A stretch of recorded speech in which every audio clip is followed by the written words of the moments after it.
Early Christmas gala ba ang trip nyo? Tara, dayo tayo sa Christmas capital ng Pinas, ang San Fernando City. Dito sa isang resort complex, pasyalan natin ang nagniningning na Christmas park na kung tawagin ay Nights of Lights Frozen Dreamland. At sa ika-4 na taon nito, mas pinatindi pa ang holiday experience na hahanap-hanapin nyo.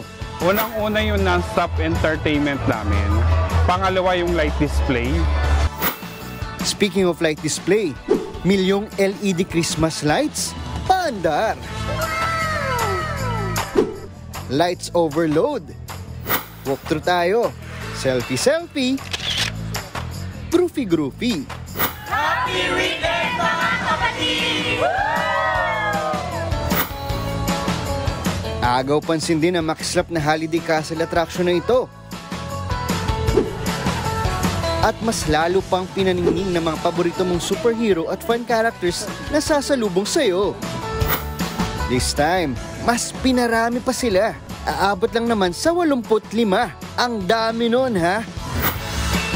Kaway-kaway nga dyan, mga Lodi Cakes.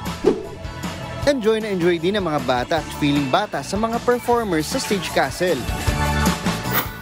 At kung gusto nyong maka-experience ng snow, let the winter's magic begins! Ang sarap dito at alam nyo ba na dati itong wave pool pero ngayon ginawa na nilang pump pool.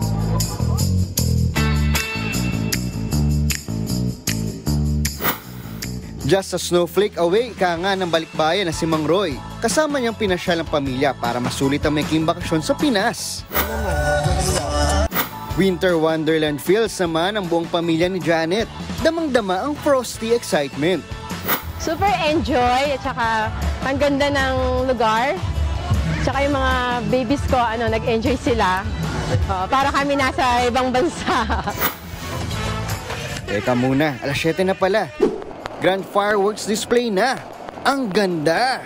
Happy New Year, Merry Early Christmas pala. Ang ticket to guaranteed all-out saya and snow vibes, 100 pesos lang para sa matanda, 50 pesos para sa mga bata, at libre na ang bibisitang 4 feet pababa. At ang happily ever after, nagsisimula ng 5 p.m. hanggang 12 midnight. Talagang feel na feel ang mala trip to the North Pole na Christmas Park.